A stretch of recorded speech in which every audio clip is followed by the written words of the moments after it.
kuzuia na kuvuruga uchaguzi mkuu uliopangwa tarehe 29 Oktoba.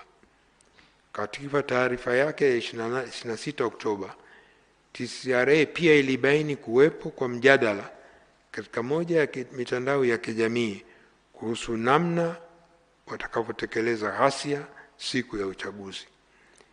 Majadiliano hayo yalionyesha kuwa siku ya uchaguzi yangeharibu mifumo ya umeme ili kuliingiza nchi gizani, kuchoma moto vituo vya mafuta na kuchoma moto vituo vya kupigia kura kwa lengo la kuvuruga uchaguzi mkuu.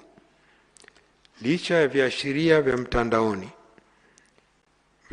viliwekwa wazi zaidi, kulikuwa pia na viashiria ambavyo tume ilivigundua kupitia mashahidi waliofika mbele ya tume.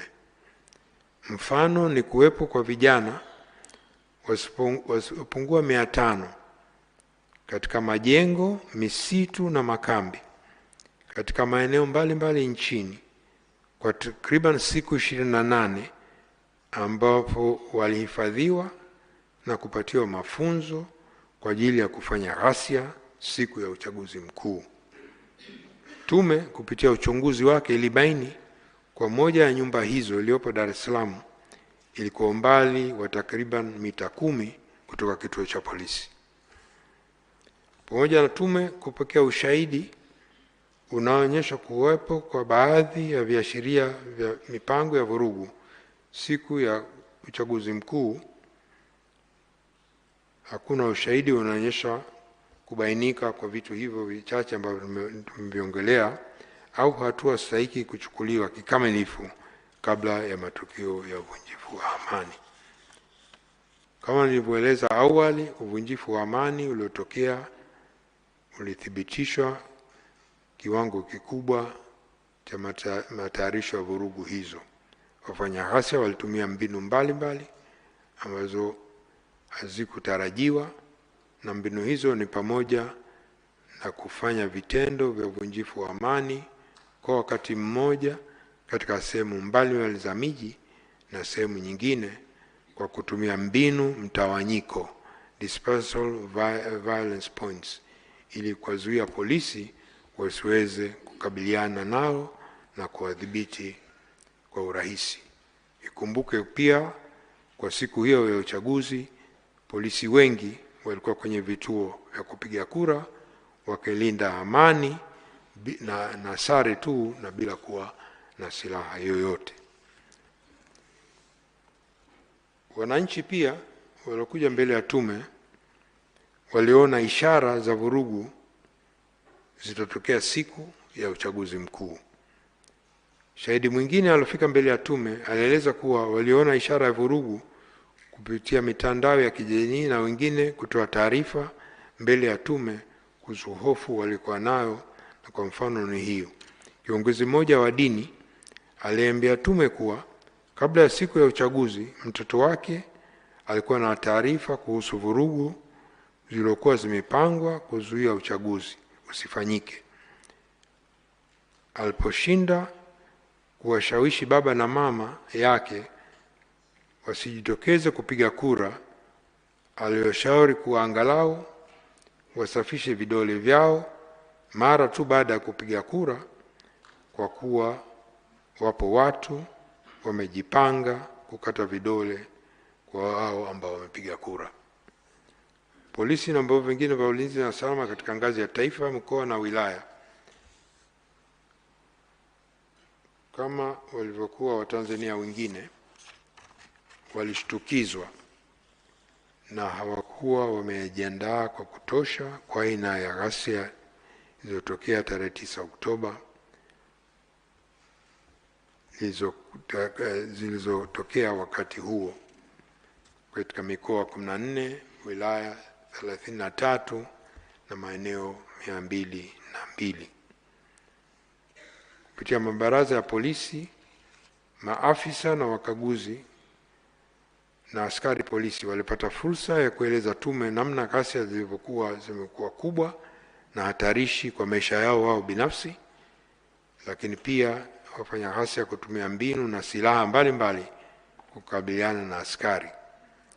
Askari mmoja alithibitisha kwa jeshi la polisi alikutegemea aina, ukubwa na usambaaji wa vurugu zilizotokea siku na baada ya uchaguzi mkuu. Mmoja alieleza, tulijipanga kwa maandamano, yaliyotokea ni mkusanyiko.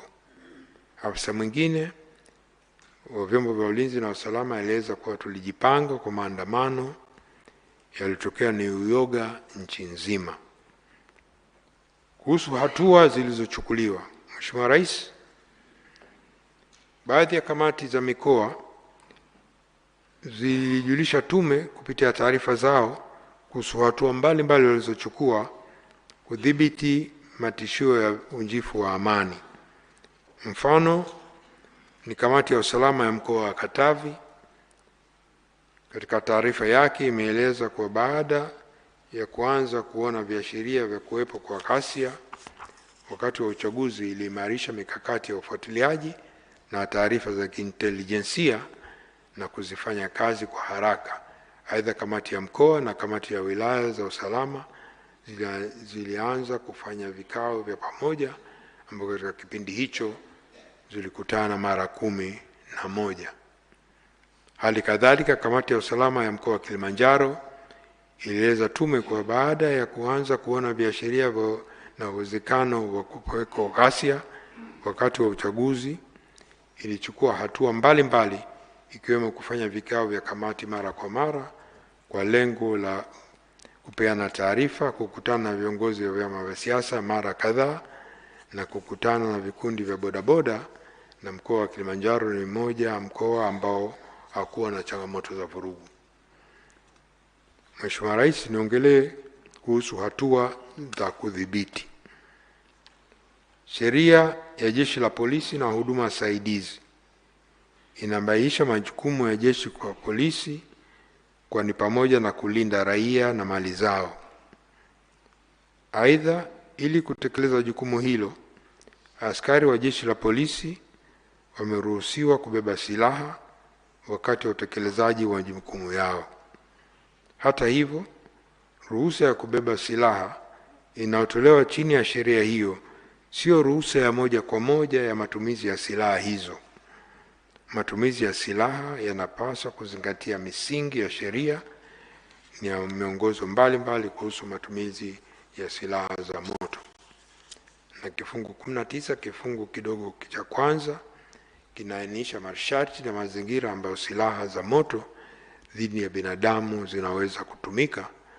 Ni wakati ambako kuna jaribio la kumuokoa mtu mwingine ambao anapata madhara, au wakati wa kuzuia ukamataji kihalali na kadhalika. Lakini masharti ya kifungu hicho Jeshi la Polisi huduma saidizi pia naendana kabisa na sambamba na kifungu cha 9 ya kanuni za misingi ya Umoja wa Mataifa kuhusu matumizi ya nguvu ya silaha za moto kwa maafisa wa vyombo vya utekelezaji wa sheria zilizopitishwa mwaka 1990.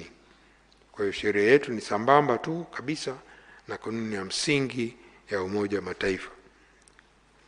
Pia sheria ya mwenendo wa mashauri ya jinai kifungu 19(1) na cha 2 kinatoa mwongozo wa kisheria kuhusu ukamataji wa mtuhumiwa na matumizi ya nguvu wakati wa ukamataji. Lakini pia Jeshi la Polisi lina kanuni zake za jumla. Polisi